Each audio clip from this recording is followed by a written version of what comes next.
Hello, I'm Constitutional Attorney Catherine Henry. Welcome to the Constitution segment recap for Restore Freedom Weekly. This was Season 2, Episode 26, and we talked about gun rights in all 50 states. This is just the simple recap, so to catch that full discussion and that back and forth with our wonderful special guest that we had this week, go ahead and check out the full episode, the link for which is on the second slide of today's slideshow, and of course the link for the slideshow, as always, is in the description of today's segment. Gun rights in all 50 states. Self-defense is vital, especially for those of you who travel. We need to learn more about gun rights in not just your own state, but beyond. What the Second Amendment means and how it applies to the states. What the 50 state constitutions say about gun rights. How the various components of gun rights are regulated by the states. Knowing your rights on this topic is essential to defend yourself from violent offenders as well as tyrannical governments. True or false, go ahead and check out the question of the week. Every Tuesday, when we do a show that week, there will be a true or false question posted by 10 a.m. on YouTube. So go to youtube.com/restorefreedom and you'll be able to check out that community page and answer those questions on Tuesdays between 10 a.m. and 10 p.m. Of course, 10 p.m. is when we post the answer. So go ahead and check those out every week. Now, into this topic, the U.S. Constitution, Second Amendment says, a well-regulated militia being necessary to the security of a free state, the right of the people to keep and bear arms shall not be infringed. Well, what kind of right is this? The right to bear arms is a fundamental right in the U.S. Constitution.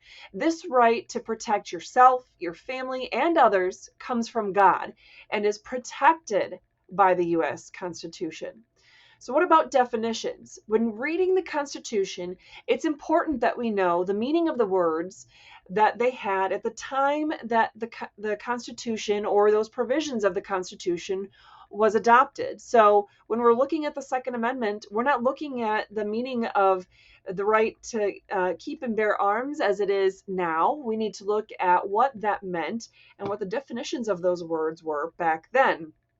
Now, you might hear people on the left say things about, well, that means that you aren't allowed to have anything but muskets then. Well, does the definition say something about muskets? Let's look.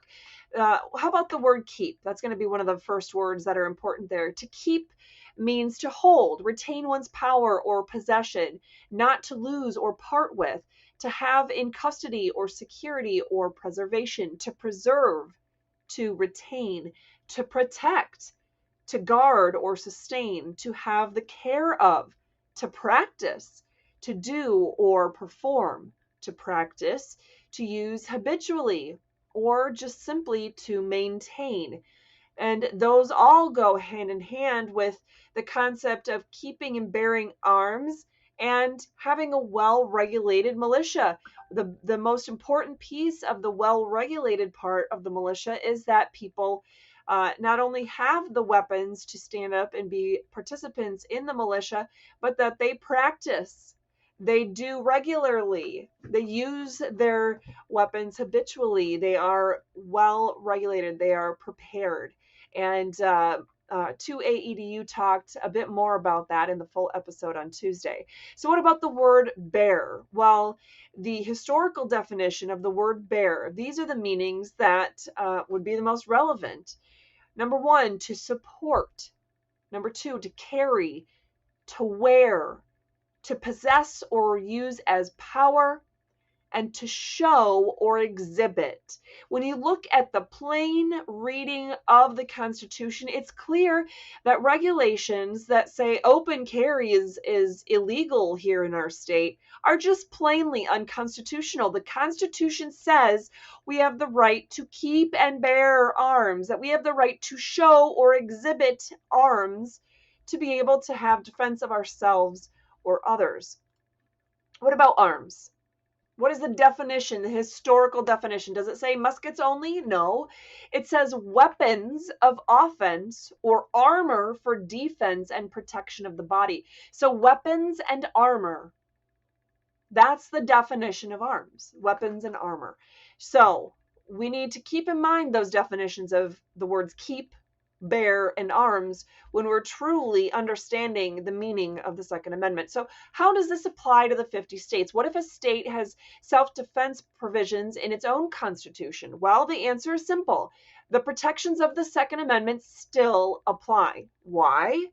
Because Article 6 of the U.S. Constitution makes it very clear that the United States Constitution is the supreme law of the land. Anything that violates the U.S. Constitution is null and void on its face. Which states have the right to bear arms in their constitutions themselves, in the state constitutions? 45 states have the right to bear arms in some way, shape, or form.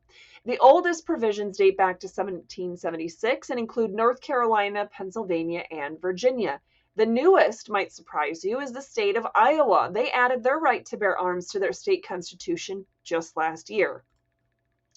And it says, now in Iowa, the right of the people to keep and bear arms shall not be infringed. The sovereign state of Iowa affirms and recognizes this right to be a fundamental individual right. In other words, not government created.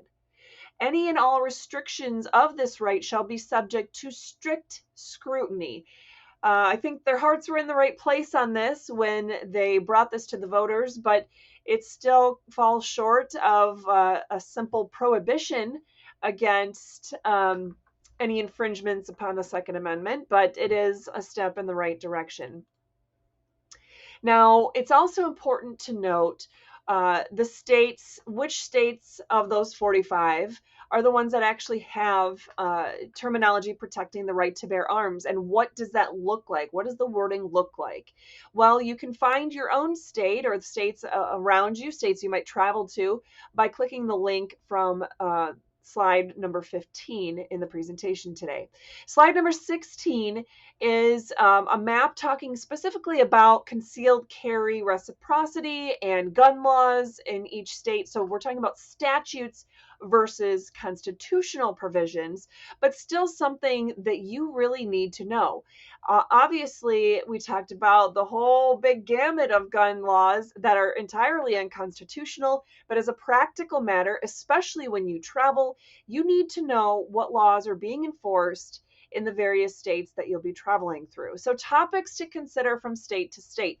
Is open carry so-called legal? Is concealed carry so-called legal? What is the use of deadly force? What are the rules about that? What about the castle doctrine?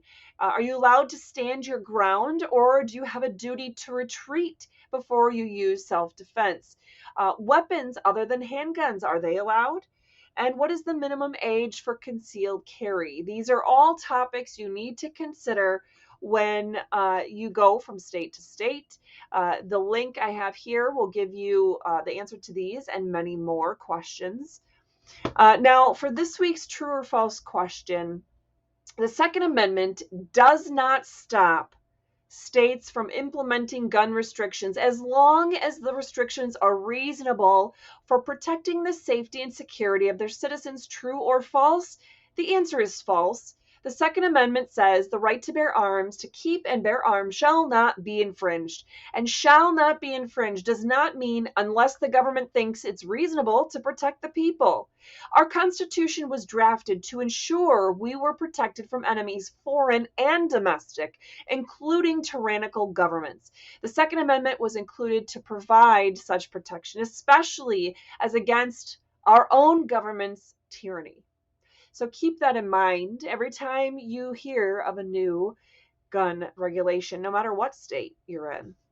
For more information, go ahead and check out that full episode from Tuesday.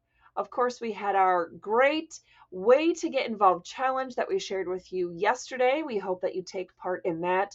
And our freedom fighting tools will be shared with you tomorrow on Friday. Next week, we won't have a full episode and may not the following week either because of some family situations going on.